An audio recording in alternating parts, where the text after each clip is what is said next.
And you are watching Outnumbered. We're glad you are. A remarkable moment at a hearing on the IRS targeting scandal when the Justice Department's #2 person said this when Justice first learned about the destruction of emails belonging to IRS officials. Those emails, of course, including those that belong to former agency official Lois Lerner, the lost ones. We learned in Congress on June 13th, 2014, that 2 years' worth of Lois Lerner's emails were missing. The IRS would not produce those. When did the Justice Department learn of that fact? I think we learned about it after that from the press accounts that were in the paper following the IRS's notification to the Congress. Okay, so you actually read about it in the press, so nobody in the IRS ever went to the Justice Department to give you a heads up knowing that you were conducting the investigation that some evidence may have been destroyed? Not before the 13th of June.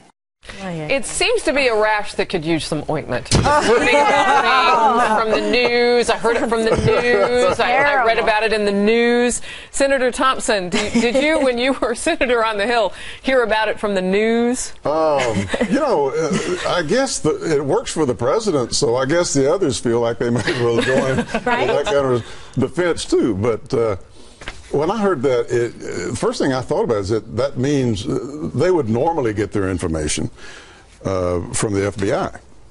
And that means the FBI didn't know about it either. So you have the Justice Department and the FBI, which is a part of the investigative arm, as it were, of the Justice Department. None of them apparently knew that this was going on, this was happening, even though they claim that they're doing an investigation. The point here is they have never even started a serious investigation with regard to this IRS. Boy, I tell you, that just cut to the chase, didn't it? Kirsten, having worked on the Hill, never worked on the Hill. And, well, you should have. You know a lot. In the Clinton administration. But we tell everyone you did.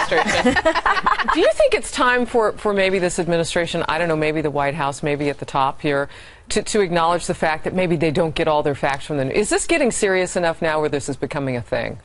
I think this situation is a little different. I mean, the problem to me here is the IRS is not being forthcoming about sharing information, right? I mean, it's not, I don't know that it's their fault that they don't know something that's not being shared with them unless they're going to come in and start cuffing people and like knocking desks over, right? I mean, it's not, I think that the IRS is the problem, that they don't, even when they know Congress is looking into this, they don't give the information that's being requested. They just sort of play fast and loose. They destroy information. I think that they are really becoming an extremely nefarious organization. Becoming? I mean, they have so much power in our lives. Sandra, do you think this might be indicative of just how much power they do have?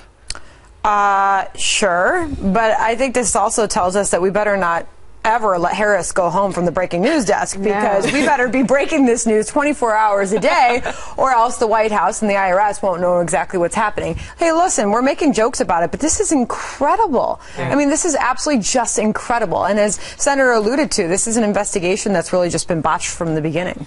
Is this enough? I mean, you're an attorney. Yes. Come on. I got it from the news. Is that an offense? I would love to prosecute them all. I would barely Can I use that in court? I got it from the news. Yeah, I mean, it's really just so laughable, and just the gross incompetence. And they're just, he's repeating the same talking points. They have such a loose relationship with the truth, and that's the nicest way I can say it. And it's just shameful, because it's very disrespectful to the American people, and we're all putting our trust and faith and confidence in this organization that does not deserve it. And maybe they can try and earn it back. Well, these agencies are going to get out of hand from time to time, and that's why you have congressional oversight. It's been set up that way. Congress has an investigative mandate. That's the source of all these famous congressional hearings. I go back to Watergate. Anyway, the difference here is that they used to be big stories. The press would get all over this thing. Right. And the press would usually break more than the investigative committee would. Certainly started that way in Watergate. Now, if they can survive 24, 48 hours and just stonewall, as they've done with this case, it changes the subject, and the mass media just changes the subject along with the administration. Senator, plain speaking.